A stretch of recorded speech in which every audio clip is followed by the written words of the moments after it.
सम चतुर्भुज, तो ऐसा चतुर्भुज जिसकी चारों भुजाएं समान हो उसे सम चतुर्भुज कहते हैं। सम चतुर्भुज के विकर्ण एक दूसरे को समकोण पर समद्विभाजित करते हैं। तो सम चतुर्भुज का क्षेत्रफल होता है 1/2 गुणा विकर्णों का गुणनफल होता है, 1/2 गुणा विकर्णों का गुणनफल। मान लीजिए जाए एक विकर्ण तो दे रखा है 10 सेमी का और दूसरा विकर्ण दे रखा है 8 सेमी का। तो सम चतुर्भुज का क्षेत्रफल होता है 1/2 गुणा विकर्णों का गुणनफल, अर्थात 1/2 गुणा पहला विकर्ण गुणा दूसरा विकर्ण। 2 से काट दिया हमने 5 बार, 5 × 40 इसका क्षेत्रफल आ गया। अब देखो समचतुर्भुज का क्षेत्रफल दे दे, पहला विकर्ण हमसे पूछे, तो पहला विकर्ण बराबर होता है 2 गुणा क्षेत्रफल बटे में दूसरा विकर्ण। तो 2 गुणा क्षेत्रफल है 40 बटे में पहला विकर्ण पूछे तो बटे में दूसरा विकर्ण होता है, 2 का भाग दे दे, 8 × 5 = 40, 5 दूनी 10, देखो 10 आ गया। ऐसे ही यदि दूसरा विकर्ण पूछे तो 2 गुणा क्षेत्रफल बटे में पहला विकर्ण होता है, तो यहाँ 2 गुणा क्षेत्रफल बटे में पहला विकर्ण 10, 10 का भाग दे देंगे, 10 × 40, 4 दूनी 8, ये दूसरा विकर्ण आ गया।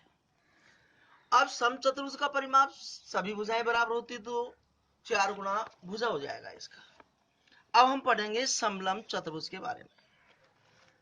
समलंब चतुर्भुज का क्षेत्रफल होता है 1/2 गुणा समांतर भुजाओं का योग गुणा बीच की दूरी।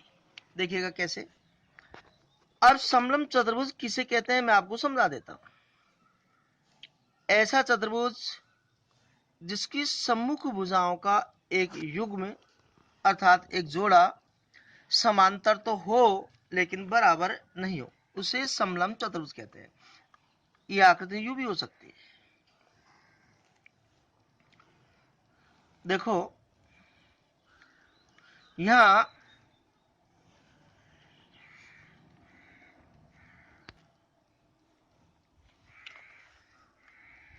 ये दोनों भुजाएं समांतर है लेकिन बराबर नहीं है, और ये दोनों समांतर नहीं है।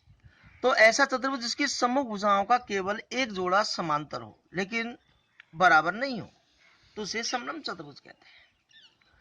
तो इसमें सूत्र है 1/2 गुणा समांतर भुजाओं का योग गुणा बीच की दूरी। मान लिया जाए ये 10 सेमी है, ये 8 सेमी है और ये 5 सेमी है, ऐसे ये 10 ये 8, तो इसमें बीच की दूरी सामने के सिर से डाला गया लंब होती है।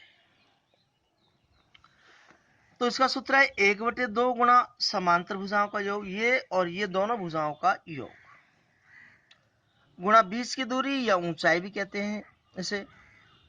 तो 5, इसमें भी 5 है देखो, तो 1/2 गुणा 10 और 8 18 हो गया, गुणा 5, 2 से काटा 9 बार, 9 पंजो 45 वर्ग सेमी ये क्षेत्रफल आया। समलंब चतुर्भुज का क्षेत्रफल दे दे और समांतर भुजाओं का योग हमसे पूछे, तो हमारा सूत्र है 2 गुणा क्षेत्रफल बटे में बीच की दूरी, बीच की दूरी 5 है, 5 का भाग दिया 45 में 9 बार, 9 दूनी 18, देखो समांतर भुजाओं का योग है, यहाँ 10 है ये 8 है, दोनों का योग 18 है, तो इसका मतलब सही है हमारा। ऐसे ही बीच की दूरी पूछे तो 2 गुणा क्षेत्रफल बटे में समांतर भुजाओं का योग, तो 2 गुणा क्षेत्रफल यहाँ 45 है बटे में समांतर भुजाओं का योग, एक भुजा 10 की है दूसरी भुजा 8 की, दोनों का योग 18 हो गया, 2 से काटा 18 को 9 बार, 9 से काटा 45 को 5 बार, ये बीच की दूरी अर्थात ऊंचाई आ गई 5 से।